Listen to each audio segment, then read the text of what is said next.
her siblings were in foster care. And I'm a second-generation foster kid. It's a struggle thousands of kids deal with every year, having their lives torn between their biological and foster families. That clip we just showed is from a documentary called Possible Selves. It follows two teens as they try to navigate their lives in foster care, and May happens to be Foster Care Awareness Month. So this morning we are joined by Alex Ballantyne, who is featured in the film, and Sean Cadillac, who produced and directed it. Thank you both so much for being here. This is really amazing. Thanks so much. And we were just talking about the access you got to make this film, because it's very rare to actually have people in the system be able to publicly talk about what they're going through. It is, yeah. You have to, because young people in foster care their guardians are the state, you have to get permission from the court.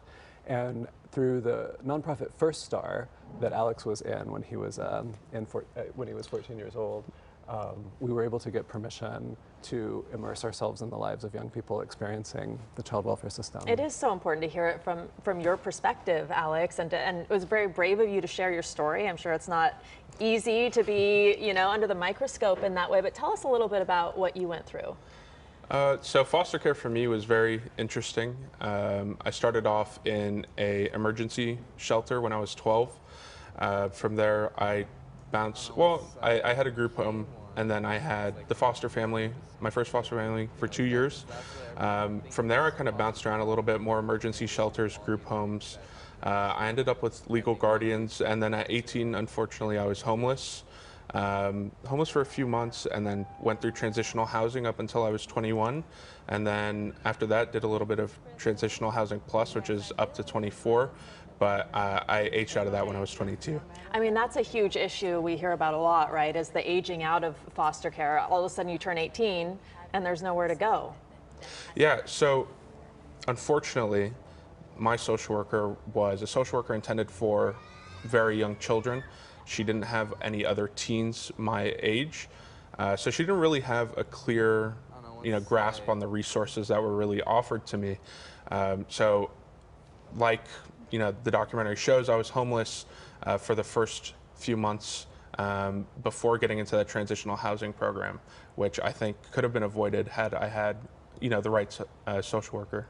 Well, I just have to say, you're so impressive. I know you have your eyes set on going to Berkeley to get your master's degree.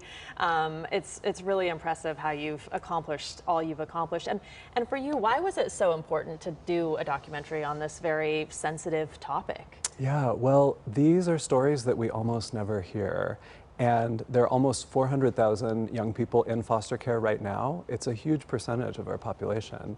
And in order to thrive, we need to know about them, and we need to be able to meet them and support them and bring our hearts to them and connect with them. And there's sometimes a stigma. You guys talked about that in your email about, people who are maybe reluctant to help or to take them in. And the statistics are really sad. I mean, when it comes to graduation, incarceration, employment opportunities, it's really sad. Yeah, I mean, right now, only 60% of foster youth graduate college or graduate high school in the state of California, and 1 in 4 will be either incarcerated or homeless or both by the time they turn 25. So it's a challenging situation. Yeah. Well, it's so important we see stories like yours to give people hope, and also to open up the possibilities for people who do have, these stigmas. Yeah, I agree. I think, a lot of people have choices to make in their life, and you can choose, your path no matter what. And I think that's what I've believed in. Sean's known me for the last 10 years now. And I think that's always been my attitude, is that I can choose what path I take, and I can choose my outcomes. Well, I'm so awed by you. Thank you so much for being here. I can't wait to see the film. Really, really appreciate it. Thank you. And for more information about the documentary, check out our website, kcalnews.com, and click Seen on TV. And there are all kinds of resources available if you do want to help as well. Jamie. Great interview. Thank you, Rutabaga. Now let's get a check of our next weather with Paul Diano. And boy, I'm so excited for this little warm up for Mother's Day weekend. Yeah, it's nice when the best day, the warmest day, happens to fall on the weekend. We've done a lot of the opposite of that. Great weather today, great weather tomorrow. The warmest weather coming up on Sunday, but it's not going to be hot. We don't want it too extreme. There are no extremes in this forecast.